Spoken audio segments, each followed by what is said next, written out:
I was pleasantly surprised by a hand cannon in the world loot pool this season, and that's the annual skate. While on first glance it doesn't seem like anything too special, I was actually pretty happy with the perk combinations it got and how it wasn't flooded with 12 perks in each column. I know it doesn't exactly sound like I'm setting the bar high here at all, but it did have some really unique perk combinations that honestly I didn't know that I really wanted.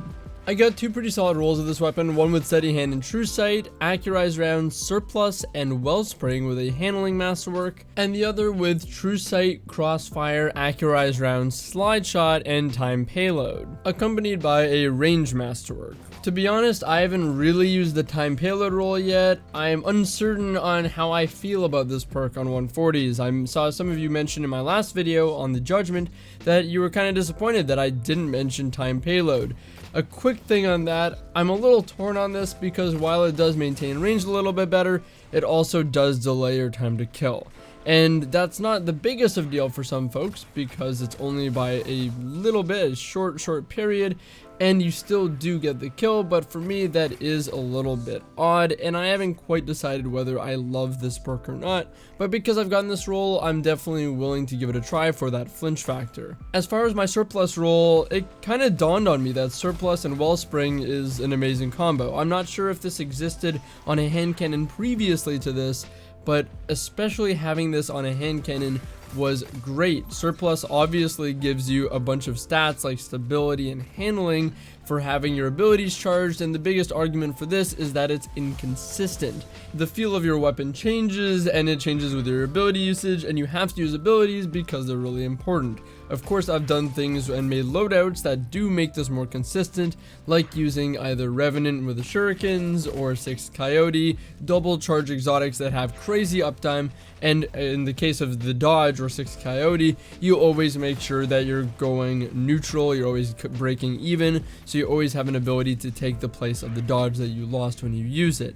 So you can do that. However, wellspring is kind of just a natural accelerant or way to keep surplus up, which is really cool, and just get ability energy back. It has some great synergy because each kill is going to allow you to get ability energy to work towards surplus, and of course just have more abilities to use in general. I really like this combo, and I'm happy that I got a good roll of that. And like I said, this was kind of like the combination, the roll on a hand cannon, that I didn't really know or was aware that I needed. It allows me to break a bit away from 6th Coyote and use surplus on its own perhaps, and bring a little bit more consistency to it in that regard.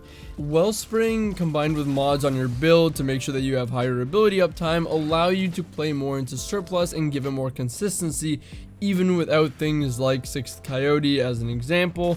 And this was really great. I really enjoyed using this. Like I said, it let me break free from 6th Coyote, use a surplus hand cannon, and get that massive stability boost that is just so noticeable on hand cannon with a few other builds, and that was very nice. I really enjoyed it. I mentioned at the beginning of the video that this hand cannon gets some other great perks as well, and what I like about this most is that they're not so heavily diluted by a bunch of other random perks in the perk pool that you really don't want.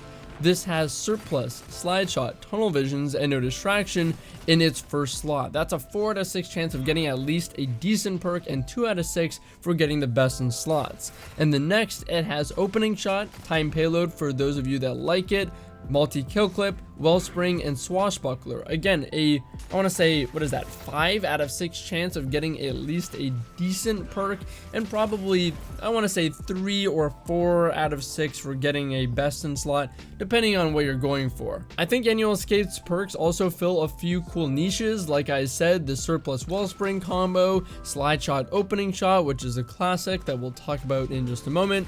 Even no distractions opening shot sounds kind of cool to me.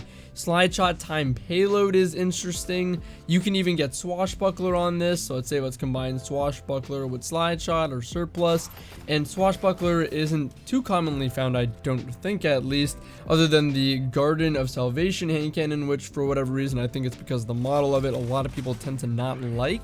Let's talk about the stats on this weapon though now. As far as the sights, I think it's actually hard to go wrong. There's a lot of different combinations of sights you can use with some of the supplementary perks it has. Like you can go for something, I believe, like crossfire to really maximize on the range. Even though you are losing some stability and handling, you can make that up, let's say, with slide shot or surplus. So you have cool options like that. But I think some guaranteed good ones are steady hand, true sight, and hit mark. These are all relatively low risk because they don't take away any stability or handling.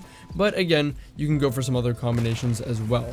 With steady hand though, it does get 64 range, 63 stability, and 61 handling. This is assuming you have accurized rounds as well, which is an additional +10 to range, and a range masterwork, which is another +10 to range. The accurized round slot is really a 1 out of 7. You want accurized rounds, and that is the clear best in that column. So that is where the odds get a little tough. Other than that, they're pretty good. For the rest of the stats though, we have the 44 reload speed, 80 aim assist, the standard 1.4 times zoom, a little bit of an odd recoil direction stat, 88. This might deter some people from using this, to be honest, or maybe you might want to use a counterbalance mod on this. I know that sounds odd, but yeah, that one was a little bit weird. Otherwise, of course, it's a 140 with 10 bullets in the magazine. And before I forget to mention it, with 64 range, it hits 30.45 meters before getting any damage drop off, not counting, of course, opening shot, which will extend this a little bit more because of the way that it works on that first shot. To me, on hand cannons, 30 meters is like the bare minimum. You want to get 30 meters range. That's kind of your basic engagement distance for a hand cannon. Any lower than that, to me, starts feeling a bit subpar. I feel like all hand cannons now are just inevitably going to be compared to Palindrome or Fatebringer, and I'm not saying that this is as good maybe per se as Palindrome, but there is reason to use this, and let's talk about that. I don't think you should ignore the combination of surplus wellspring, or for those of you that are a little bit more range concerned and range minded, slide shot and opening shot. Slide shot and opening shot, just like I talked about on the Judgment, is a really crazy impactful combo. Those two perks do an unbelievable amount, and when combined, they're insane. You get at least, I want to say, 2 shots off. The first one is going to have opening shot and slide shot that stack the range together. They're going to have nearly, I want to say, 80, 90, maybe up to 100 range when both active with a base range of 64. That's pretty crazy, I think. And then afterwards, you're going to at least get another bullet, most likely with the slide shot effect. Slide shot counters the slide changes, of course, and gives you mega stability for a little bit after your slide, which is awesome. So while Palindrome might get some pretty crazy stats and even rangefinder to go along with that, it is missing opening shot, which I think is one of the strongest perks in the entire game. And slide shot to go with that as another one of the very strongest perks in the game as well. And I mean, hey, if not for anything else, if you don't have a Palindrome or it's not Palindrome week, you can still get this, which is kind of cool. So I'm happy they added this. I was pleasantly surprised by it. Hope this little talk on the annual escape was enjoyable, and if you happen to get the drop from the world loot pool, don't instant dismantle and check out the roll on it. Anyways, take it easy. Thanks for watching.